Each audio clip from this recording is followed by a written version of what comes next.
1572, the evil witch Malkin is imprisoned at the top of a mountain by the witch hunter Gregory. The hunters, known as spooks, are warriors who fight against evil creatures, and therefore it is Gregory's duty to protect the world from witches. Many years later, a blood full moon appears that allows Malkin to recover her powers. Thanks to that, she manages to transform into a flying monster and escapes from her cell to be free again.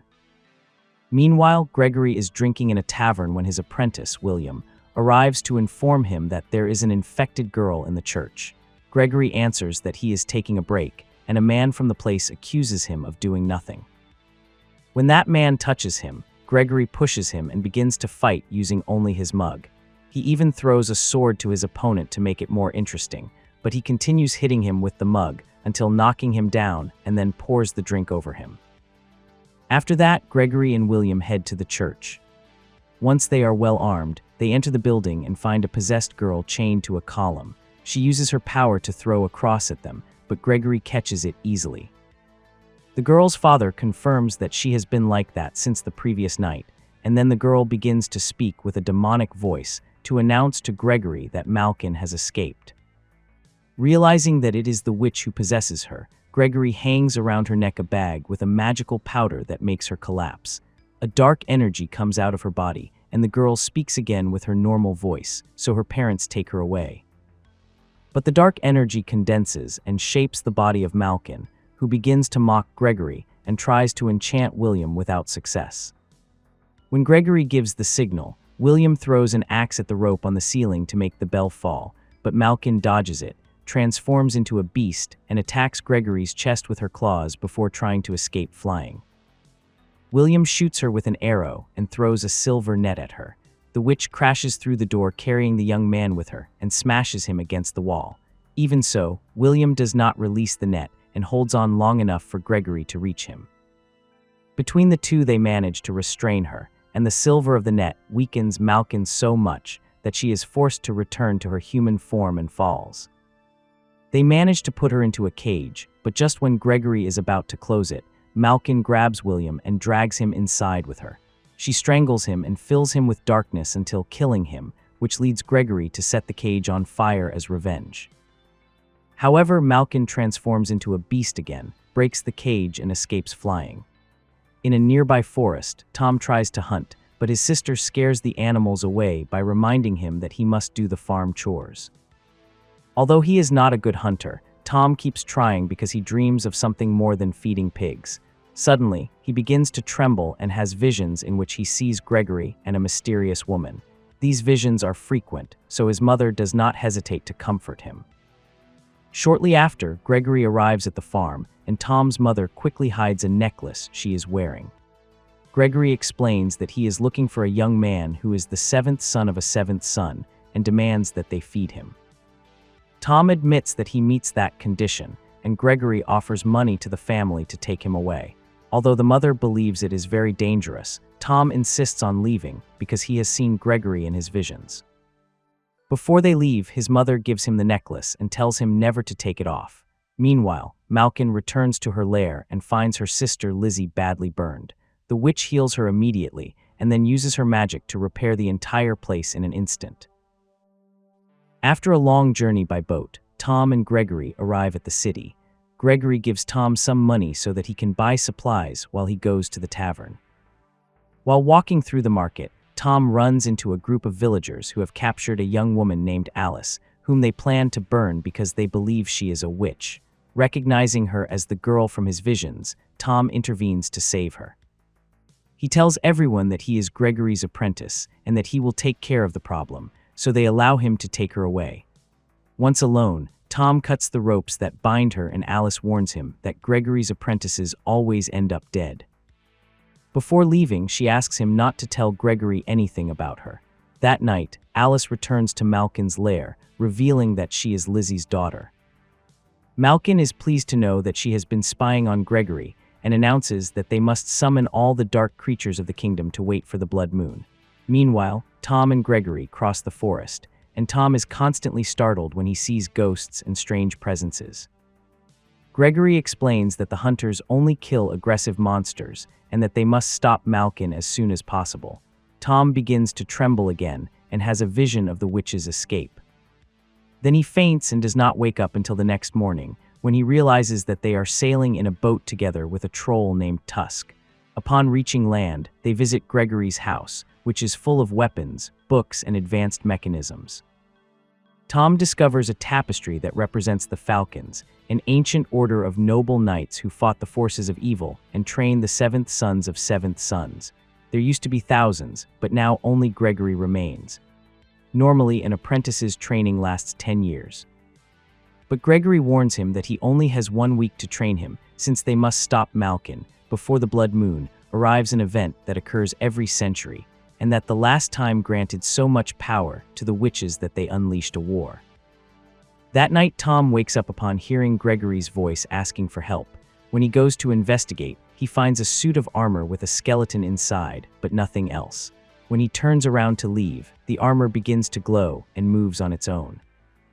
Tom flees while it chases him, knocking down doors along the way. It throws a spear at him, which he manages to dodge, and he climbs up a series of structures until he reaches a platform. Just before killing him, Gregory intervenes and disarms the creature.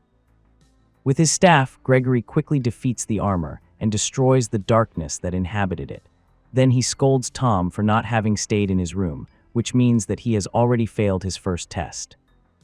Then he throws the staff at him and begins to attack him with a sword while insulting him with comments about his family.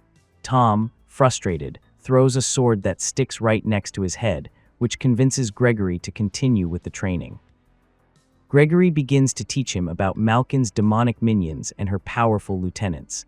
Tom also learns to throw knives, to identify the metals and herbs that harm dark creatures, to recognize the different types of monsters, and to protect himself from spells.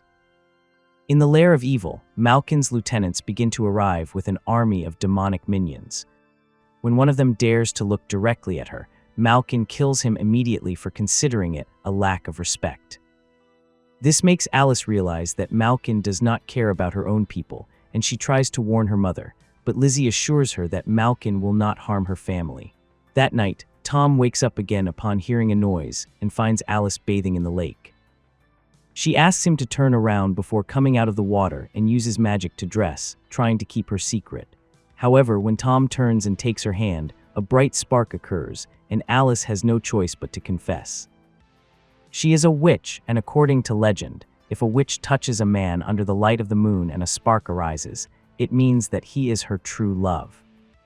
She also tells him that not all witches are evil as Gregory says, and admits that she has been spying on him. They are about to kiss when the noises of Tusk, who is having a nightmare, interrupt them. When Tom turns to look, Alice has disappeared. The next morning, the group hears the bells of the city ringing, a sign that the hunters have been summoned. Just at that moment, a group of knights appears to escort them to the city, a journey that will take 2 days. Upon arriving, a priest tells them about a terrifying creature that no man dares to face. The monster is locked in a cage and looks like a bear, but Gregory recognizes him immediately. It is Urag, Malkin's most bloodthirsty lieutenant. Gregory orders the soldiers to withdraw and secures the doors, announcing that he will fight the beast alone. Urag breaks the cage and tries to attack, but Gregory throws silver powder, forcing him to regain his human form. A hand-to-hand fight then begins, where both show great skill. This time, Gregory has the advantage, so Urag climbs the wall to escape. Gregory makes Tom jump onto a cage to use him as bait, and then cuts the rope, making the cage fall on Urag and crush him against the ground. Gregory tries to strangle him with a chain, but Urag transforms back into a bear. Tom throws more silver powder, which reverses the spell, and both work together to push him inside the cage and chain him. The knights then pour oil into the room, and Gregory asks Tom to start the fire to finish Urag off for good. However, Tom does not dare to kill a person, so Gregory must do it for him. After Urag's death, Gregory tells Tom that he is useless if he cannot kill witches, and they separate. All of this is witnessed by Alice, who approaches Tom in private. She has been researching the spark and explains that sometimes it can mean a shared destiny, but other times it is nothing more than magical dust. She also reveals that Gregory was in love with a witch. Suddenly, Tom kisses her, and the new couple spends the night embracing. Tom wants to run away with her and take her to a safe place, but Alice tells him that such a place does not exist. This causes a vision in which the world is consumed by darkness and Malkin kills Gregory. Worried, Tom decides to return with his master and says goodbye to Alice with a kiss. The next day, Tom finds Gregory, who admits that in the past he loved Malkin. She was not always evil, but fear and hatred transformed her. When she discovered that Gregory had married another, she killed his wife out of jealousy. Gregory captured her immediately, but he was not able to kill her, so he imprisoned her. Now he regrets having shown her compassion, since Malkin has returned to spread terror in the world. Gregory shows Tom his wife's grave and explains that he is hard on him because he does not want him to make the same mistakes. Both continue traveling together, but they stop the carriage when Tusk appears to give them a warning. Suddenly the ground begins to tremble and crack, causing the horses to flee in fear. A creature called a boggart emerges from the earth and pushes the carriage, throwing the heroes to the ground. Gregory states that boggarts cannot be defeated and tells them to run. The boggart begins to reach them through the tunnel, so they decide to jump into the river. A fisherman on a raft helps them, and Gregory thinks they are safe, but the boggart also jumps into the water, making everyone fall from the raft. The beast immediately grabs Tom, but he manages to stab its hand with a knife to make it release him. Then he climbs onto its back and drives the knife into its spine. The pain prevents the boggart from swimming, and the current drags both of them to a waterfall. The creature crashes into a rock and dies permanently, while Tom falls into the water, manages to get out and reach the shore. At that moment, Lizzie appears and demands that he stay away from Alice and threatens him with a sword. Tom grabs her by the blade just as his necklace activates, emitting a magical energy that disarms the witch. Lizzie recognizes the stone of the pendant and says that it belongs to Malkin, so she transforms into a bird and flies to warn her. Minutes later, Tom reunites with Gregory, who upon seeing the necklace immediately recognizes it as the Umbran Stone, the most sacred talisman of the witches. This relic strengthens their powers and makes their illusions seem more real. If Tom's mother had it, that means that she was the witch who stole it from Malkin, which would also explain the visions he has been having. In her lair, Malkin tries to convince Alice that Tom is as cruel as Gregory. Alice assures her that he is not, so the witch proposes a deal. If she gives her the stone that Tom has, she will not kill him. Then Malkin uses her magic to empower her lieutenants and sends them to attack the city. The main gates explode just before they land and begin to kill people everywhere. One of them transforms into a huge monster, while another fights with multiple swords thanks to his many arms.